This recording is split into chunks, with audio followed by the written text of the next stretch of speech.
With Legend ZA right around the corner, I think it's about time I do something that I've attempted to do and failed at a couple times before.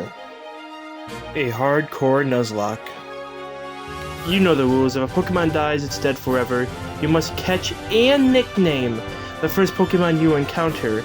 And since it's hardcore, items are banned from battle and set mode on.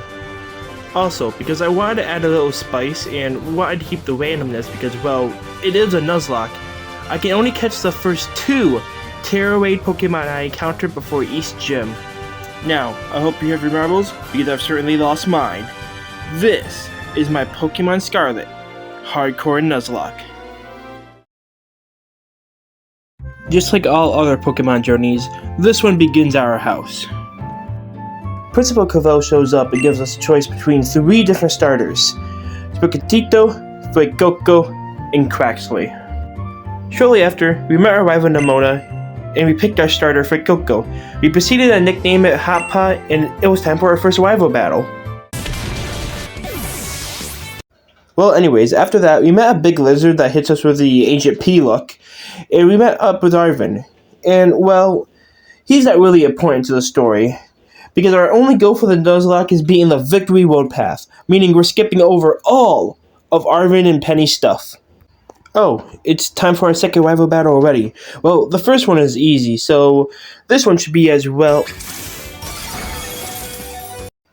Ooh, okay, that was close. We desperately need encounters. So incoming Litter Box of Sandy Gas, which we can't use because it's overleveled, and Chowder the Rockwolf. Now, it was finally time for our first gym battle against Bugmaster Katie.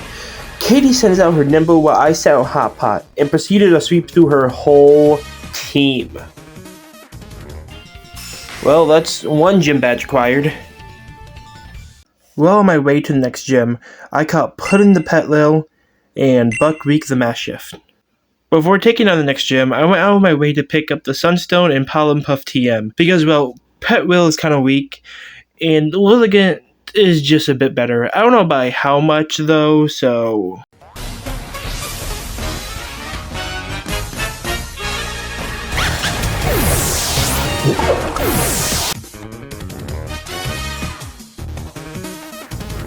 Holy shit. That was just because of type advantage, right?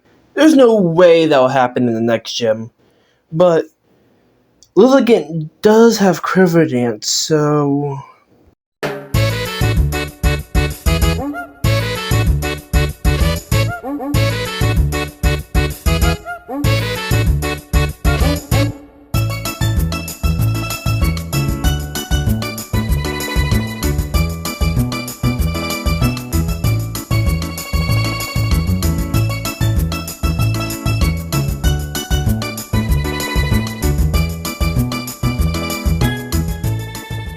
Okay, well, I highly underestimated Lilligant.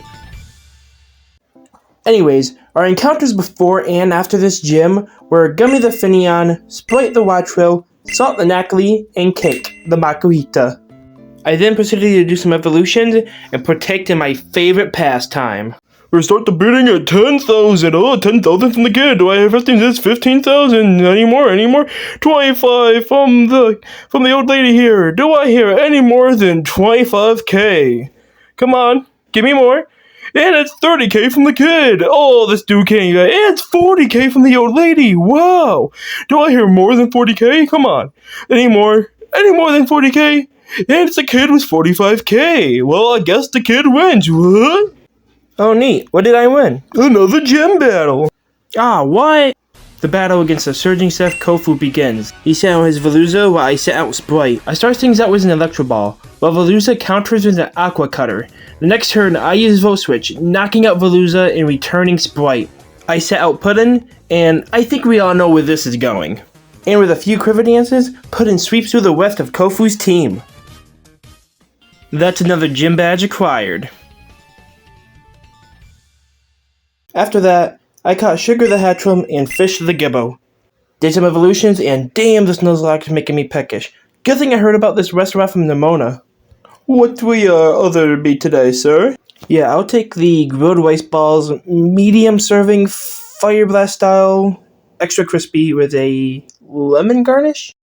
Okay, sir, your mail will be with you just in a sec. Can I please get some grilled rice balls, medium serving, Fire Blast L extra crispy, with a lemon garnish? Gotcha! Medium rice balls extra crispy with lemon. Whoa, what is that? Oh, you gotta be fucking kidding me. Another gem?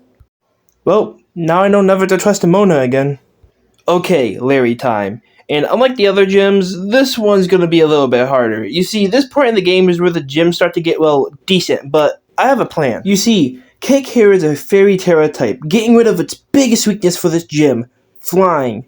I have bulk up on it, so I'm gonna try to pull a pudding with Cake and see if we can cheese this. Now, let's get into the battle. Cake starts by picking up the Kamola and setting up before knocking it out with a brick. Next was Larry's the Dunsparce that uses Hyper Drill while Cake uses a brick, knocking it into the red. Knowing that Cake is slower than the Dunsparce and I didn't really want Cake to die here, I switch it into Buckwheat to take the incoming attack and finish it off with a Thunder Fang. Now, it was time for Larry's Staraptor to hit the stage. Unfortunately, knowing that Buckwheat was most likely going to go down here, I kept her in so I can get a clean switch on Staraptor. Larry terrestrializes his Staraptor, and with one facade, Buckwheat goes down. Your first death in the Nuzlocke always hurts. Even if it's not a big death, it just hurts, and it just hurts the more you go on with the Nuzlocke. But Buckwheat gave us a chance, so I switched into Sprite and terrestrialized it into a ghost type. And with a few Electro Balls, Staraptor was defeated. Before I can let Buckwheat rest in peace, we were forced into the Mona battle. The battle starts, and Cake handles both her Lycanroc and Goomy. Then came out her Parmo. I switched Cake out with Fish, predicting a Thunder Wave, and with one Bodos, Parmo was taken care of. And with this her mini Oscarada left, I switched into Hot Pot, and with two Torch Songs, Nemona's Meowscarada was knocked out. And with that, Buckwheat can finally rest in peace.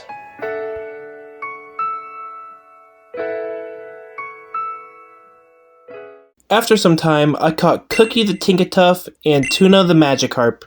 With the next gym being Ghost, I added Salt back on the team and evolved him. You see, Salt has the ability of Purifying Salt, with half the damage of all incoming Ghost-type attacks. Now, I think we can all see where this is going. Now, before we fight the gym leader, we have to make our way through Moist Crit, MC Sledge. Like, hey, what's the worst that can happen?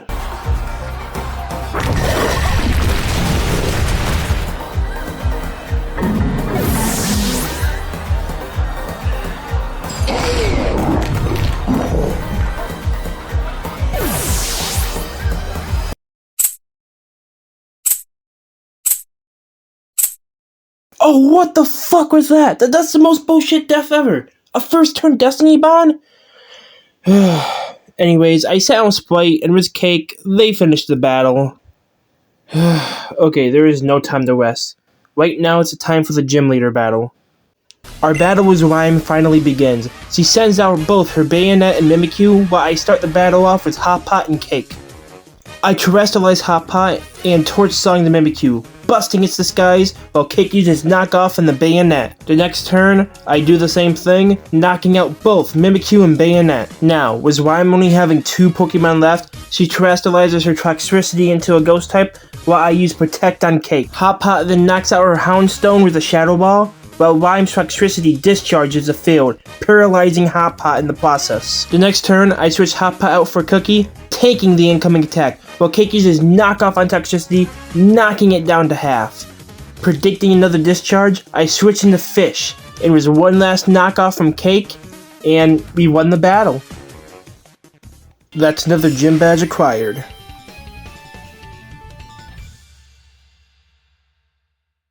Even though that gym got me feeling down, I still pushed forward and caught Bean the Low Kicks and Candy the Slagoo. Nemona challenges us again, but we easily sweep through her whole team. Now, it was time to battle Gym Leader Tulip. I led with Cake while Tulip sends out her Farigiraf. Okay, everybody, don't start yelling at me. I know Cake is a fighting type and this gym is Psychic. But don't forget, Cake is a Fairy Terra typing, getting rid of that weakness. Now, let's get back into the battle. I changed Cake's Terra type for the low Ingredient Fairy, while 2-ups for Rigoraph sets up a Reflect. I managed to get off a poison with a misclick poison jab, and realizing Cake wasn't really doing too much damage due to the Reflect, I switched into Tuna, my newly evolved Gyarados, to tank the incoming Zen Headbutt, while Poison does its job to finish off the Farigiraf. Up next was Tulip's Gardevoir and its Pathwell, which Tuna and Bean easily dealt with. Now it was time for her ace, Florges. I switched into Cake thinking he could finish the job with a knockoff, but unfortunately, it wasn't enough, and with one last Moonblast from Florges, Cake goes down. Engulfed by anger against this pompous bitch, I sent out Bean to finish the job with a first impression, winning us another gym badge. After some time, I caught Trizzle the Zangoose and Cheese the Skunk Tank. And now it was finally time to, I just substitute Goose's team. Yeah. If you didn't already notice, I switched out Pudding for Sugar a while ago, knowing that Sugar would be more viable for the upcoming battles. But don't you worry, Pudding will be cheering us on from the sidelines. Now as this team, I think it's about time we take on the Elite Four. The first of the Elite Four that we must defeat is Rika, a ground-type specialist. Rika led with her Wish Cash, but I sent out Sugar. Wish Cash goes for an Earth Power, while Sugar tanks the attack and then knocks it out using a Giga Drain. Up next was her Camo Up, so I switched into Tuna, tanking a Fire Blast in the process. Learning the secret of dance from Pudding, Tuna sets up with some Dragon Dances and proceeds to sweep through the rest of Rika's team. 1 down, 3 to go. Up next was the Devil disguised as a child, the Steel Menace, Poppy. If you don't know why I'm scared of this little shit, let me explain. Poppy's team consists of powerful and tanky Pokemon. One wrong move, and she can sweep through my whole team. Now, let's start this battle. Tuna dealt with her Copperhydra with ease, and then her Magnezone came out. I switched into Fish, and then knocked her Magnezone out with 2 Earthquakes. Following that up, Fish took care of both Poppy's Corviknight and Bronzong. And now, it was time for her Tinkaton. We both go with our respective Terras, and with 1 Earthquake from Fish, we won the battle? Huh, that was easier than I expected. 2 down, 2 to go. Next was Larry. He led with Tropius, while I sent out Tuna. Tuna dealt with both of Larry's Tropius and Staraptor with a single Ice Fang each. And then Larry's Artario came out. I went for Terra Electric, and with 1 Terra Blast, it was taken care of. Next was Oricorio, and just like with Tropius and Staraptor, a single Ice Fang was enough to take it out. With 1 Pokemon left, Larry terrestrializes his Flamigo, while Tuna goes for an electric boosted Terra Blast, knocking it out. 3 down, 1 more to go. Hassel was last. I sent out Fish and terrestrialized it into a Poison type, getting rid of my Dragon weakness. I then proceeded to easily sweep through his team. That was until his Excalibur hits the field. Just like with the rest, I thought Fish can just OHKO his Excalibur, so I go for a Dragon Claw. But unfortunately, it lives on half and goes for a Glaive Rush. What, did you really think Fish was gonna die there? Then think again, because with the power of friendship, we used 1 last Dragon Claw, and we won the battle. Afterwards, the Elite Four members congratulated me on my win, and it was time to finally battle Gita. One of the strongest. Yeah, no, who am I kidding? I absolutely curve-stomped Gita into the ground. The combination of Bean, Hot Pot, and Fish was just way too much for her to handle. And with that, I was granted the champion title.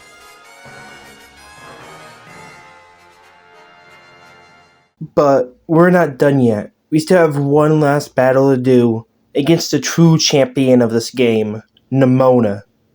Nemona and I settled that Metsugozo would be the perfect place for me and her to battle. After leveling up my team to the cap, I started to walk up those stairs to finally put this Nuzlocke behind me, but flashes of memories start to go through my head of all the members we lost so far. Buckwheat, Salt, Cake, this one's for y'all.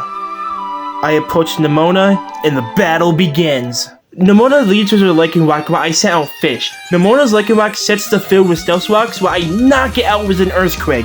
Up next was her Gudra, which Fish knocks out with a single Dragon Claw. Next was Nimona's Palm Out. To avoid a possible Ice Punch, I terrestrialized Fish, and I was right. Palm Out goes for an Ice Punch, while Fish takes it out with an Earthquake. Nimona's Earthworm was next. It was 2 Brick Breaks. It was time for her to Dunsparce. I have Fish go for a Brick Break, knocking her to Dunsparce into the half while she goes for a Coil. The next turn, I did the same thing, but it wasn't enough, and with a Drill one from the Dunsparce, Fish was knocked out. But not before taking the Dunsparce out with its Rough Skin ability. Now, it was time for her final Pokemon, Meowscarada. Nimona goes Terra, while I have Bean use First Impression, knocking her Meowscarada into the red. After that, Nimona commands her Meowscarada to use a Play Rough on me, knocking me into the red as well. Now, all we have to do is get one last move off, but unfortunately, Meowscarada was faster and took Bean out with a Thunder Punch. No, how can we lose both Fish and Bean? They were our 2 strongest going into this. Engulfed with the Souls of the Fallen, I set Sprite out onto the field. Sprite was able to tank one of Meowscarada's flower tricks, living on 1 HP as if she was being protected by some mysterious force. And now, with one last Terra Blast, we won. The Nuzlocke was over. Our journey has come to an end. You know, when I actually start this Nuzlocke, I never thought I would actually beat it, but here we are, my first hardcore Nuzlocke beaten.